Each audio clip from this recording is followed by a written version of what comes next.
Under this new class of clouds, Homo mutatus, we find this. Persistent contrails, which they are calling cirrus homogenitus, may be observed over a period of time and under the influence of strong upper winds. Here I have to mention ionic heaters. They are able to control the jet stream via these HARP technologies. They can cause these persistent contrails, the cirrus homogenitus, the jet cirrus, to grow and spread out over a large portion of sky and undergo internal transformation. Once again, RF technologies, HARP, etc. Such that the cloud eventually takes on the appearance of more natural cirriform clouds. In this instance, the resulting clouds will be given the name of the appropriate genus, for example, cirrus, cirrocumulus, or cirrostratus, whatever they decide to create from the persistent contrails/chemtrails. And then followed by any appropriate species, variety, and supplementary features that they will create, followed by the special cloud name Homo mutatus. For example, Cirrus flaccus homomutatus or Cirrus febratus homomutatus. Whatever they decide to create, they will. And they're telling us right up front, this is what they're doing, laying down the chemtrails and manipulating them. But let's be honest, they don't. Whether it's chemicals in these contrails or not is immaterial. They are manipulating them as water vapor.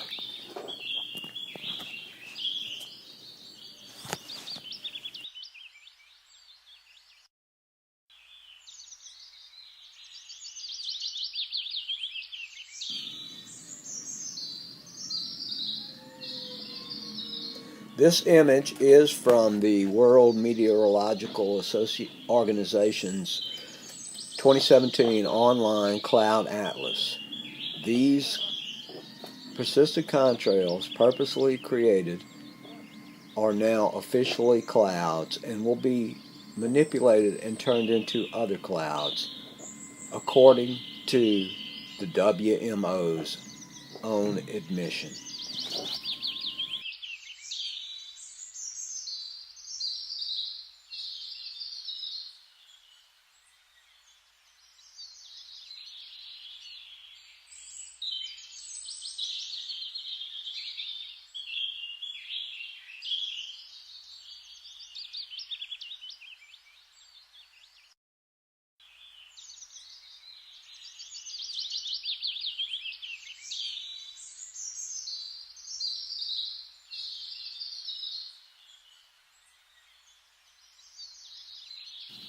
These new ground-generated clouds from industry are classified homogenitus. Clouds may also develop as a consequence of human activity. Admission. Examples are aircraft condensation trails, contrails, or clouds resulting from industrial processes, such as cumuliform clouds, generated by rising thermals above power station cooling towers, which produce thousands of gallons of water vapor per minute. Clouds that are clearly observed to have originated specifically as a consequence of human activity will be given the name of the appropriate genus, followed by the special cloud name homogenitus. For example, cumulus cloud formed above industrial plants will be known as cumulus, and if appropriate, the species, variety, and any supplementary features, followed by the special cloud name homogenitus. For example, cumulus mediocris homogenitus. Oh, isn't that a lovely mediocris? As if to say, this is just an everyday event, and it has nothing to do with climate change. What they're doing here is normalizing these ground-based, ground-generated clouds. that they manipulate with the RF technologies, which we will be looking at in a moment.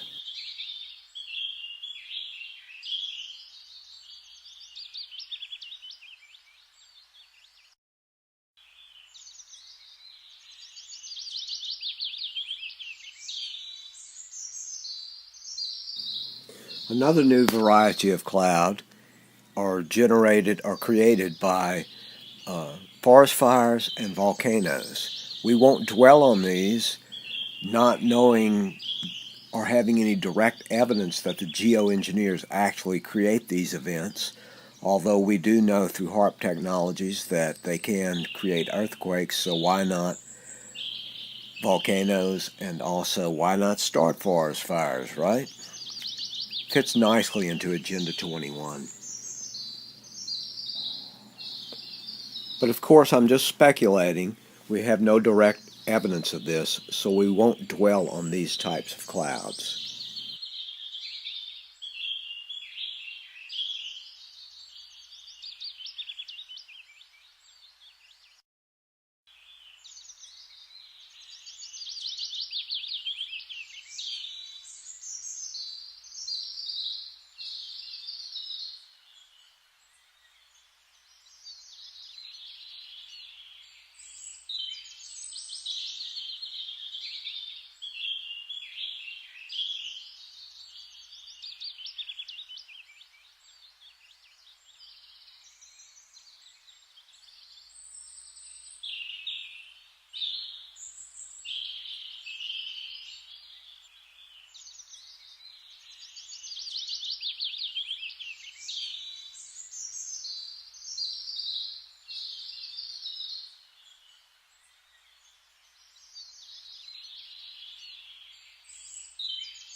The first of these new ancillary clouds is termed asperitas, well-defined wave-like structures in the underside of the cloud, more chaotic with less horizontal organization than the variety of undulatus.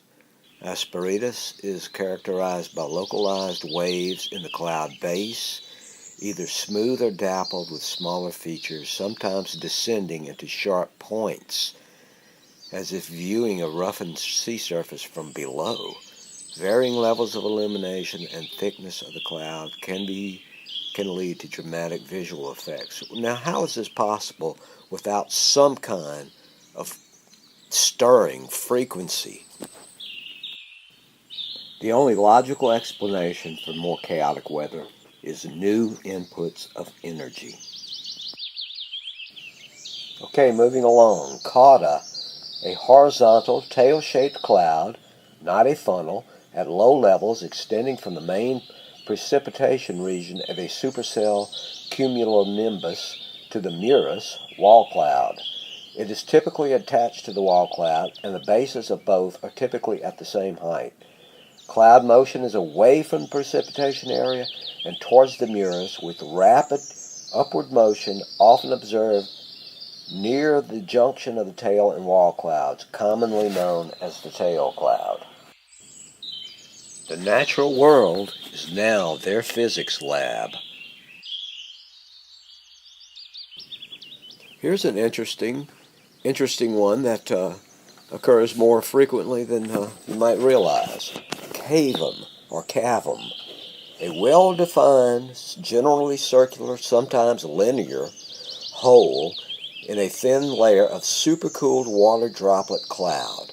Virga or wisps of cirrus typically fall from the central part of the hole, which generally grows larger with time. Cavum is typically a circular feature when viewed from directly beneath, but may appear oval-shaped when viewed from a distance. When resulting directly from the interaction of an aircraft with the cloud, it is generally linear in the form of a dissipation trail. Virga typically falls from the progressively widening dissipation trail. Occurs in altocumulus and cirrocumulus, and rarely stratocumulus. Well, it's just very interesting, isn't it? Perfectly round holes. They don't tell you how these things are created, but it's obviously from some kind of ground-based pulse or heat source, which the heat source can be electromagnetically created, either from below or from above.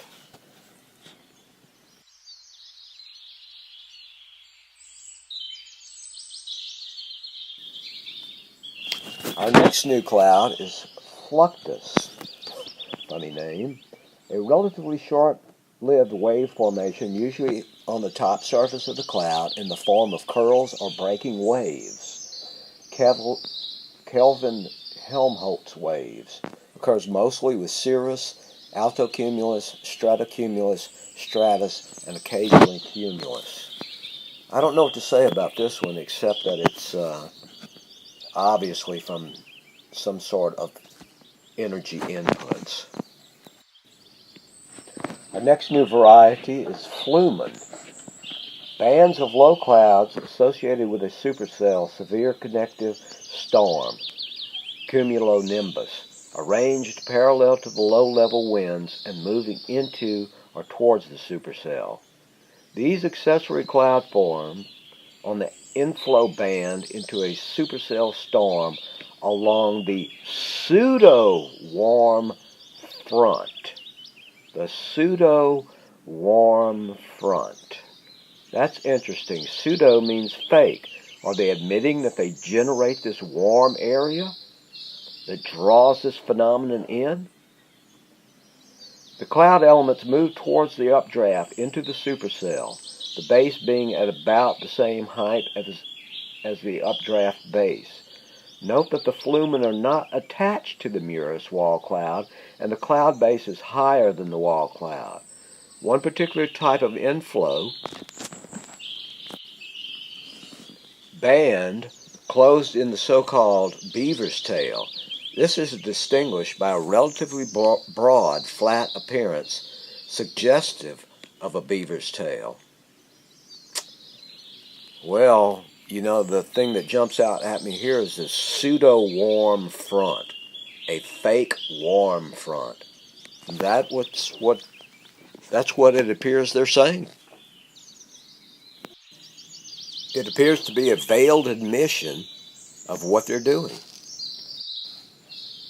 Our last new variety of cloud is the Murus, a localized, persistent, and often abrupt lowering of a cloud from the base of a cumulonimbus from which tuba, spouts, sometimes form, usually associated with a supercell or severe multi-cell storm, typically develop in the rain-free portion of a cumulonimbus and indicate an area of strong updraft. Murus showing significant rotation and vertical motion may result in the formation of tuba, spouts, commonly known as a wall cloud. Well, once again, we have these stronger and stronger, more chaotic, more severe storms developing, and it has to be from new energy inputs. And they're admitting to them here. They're admitting that they have created clouds and that they manipulate them. The upshot of all of this, and the point of this video, is to expose the power structures, normalization of new cloud types, which are only possible by new inputs of material and energies. This is clearly admitted to in this new World Meteorological Organization's online cloud atlas. New clouds are only possible if there has been geoengineering ongoing for quite some time. Everything presented in this video is 100% factual. Please do some research and confirm it for yourself. Educate yourself and others. These psychopaths have to be stopped. They are totally destroying the planet.